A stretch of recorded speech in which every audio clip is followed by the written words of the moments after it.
Hello viewers, আজকে আপনাদের আমি HTML এর প্যারাগ্রাফ ট্যাগের সম্বন্ধে কিছু আলোচনা করব। So first of all paragraph ট্যাগটা ইউজ করতে গেলে আমাদের যে জিনিসগুলো ইউজ করতে হয় অর্থাৎ p ট্যাগ এখানে ইউজ করতে হবে।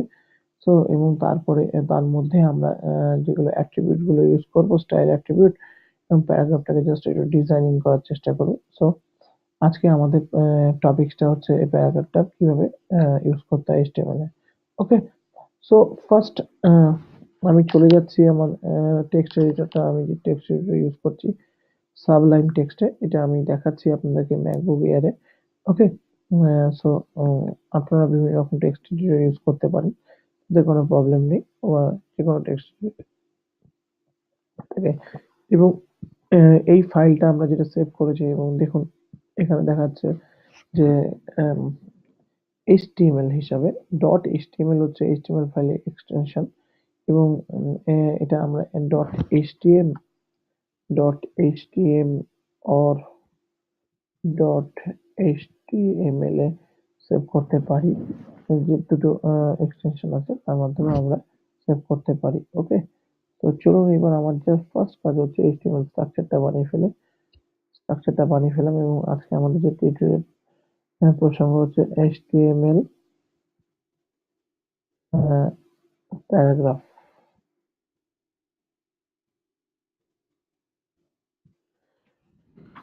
এরপরে আমাদের যে কাজটা করতে হবে HTML প্যারাগ্রাফ করলাম এবং এরপরে আমাদের বডি সেকশনে গিয়ে আমাদের প্যারাগ্রাফটাকে ইউজ করতে হবে এবং প্যারাগ্রাফটাকে আমি তৈরি করলাম এবং এখানে জাস্ট লিখলাম দিস ইজ এ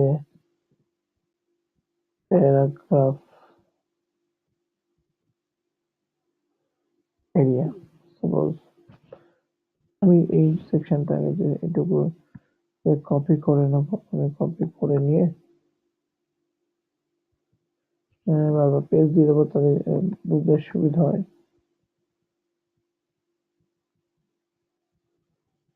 এতটা পেজ এবং সেভ দিলাম, সেভ দিয়ে এবার দেখে নিচ্ছি জাস্ট এখানে দেখা ওকে, এখানে দেখাচ্ছে একদম রাইট।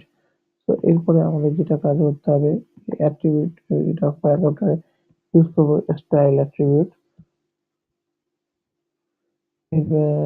ফন্ট সাইজটা আমি জাস্ট ইনক্রিজ করবো, সাইজ সাপোজ দিয়ে দিলাম হচ্ছে 30 px।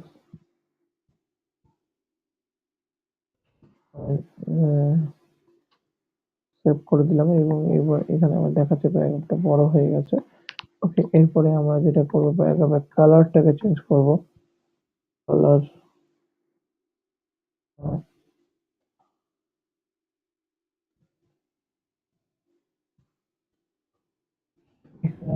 এক্সটেনশনাল কোড বসালাম এবং এটাকে গিয়ে একবার জাস্ট দেখে নেবো যে ওকে, এখানে আমার কালারটা দেখাচ্ছে।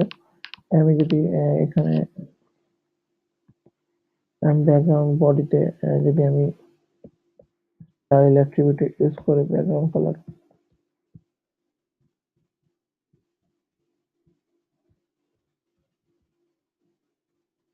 ব্ল্যাক যদি ইউজ করি তো সেটা সেভ দিয়ে নিই। সো আমার এখানে লেখাটা স্পষ্টভাবে পড়ে যাবে। এখানে আমার দেখাচ্ছে পুরোপুরি দেখাচ্ছে। সো ফন্ট সাইজটা আমার বড় হয়েছে এবং এর স্টাইলের আমি কালারটাকে চেঞ্জ করেছি এবং এর মধ্যে যেটা হচ্ছে বর্ডার একটা আমি ইউজ করব, বর্ডার 2px সলিড ইয়েলো।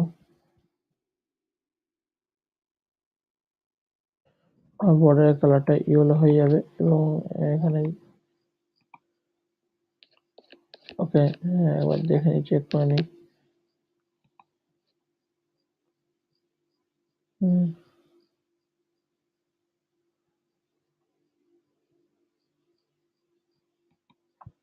ওকে, এখানে আমার জাস্ট কোডটা আমি এখানে কোলন দিয়েছিলাম তাই না, এখানে দেখাচ্ছিল না। সো এবার চলুন দেখে নিই আমি।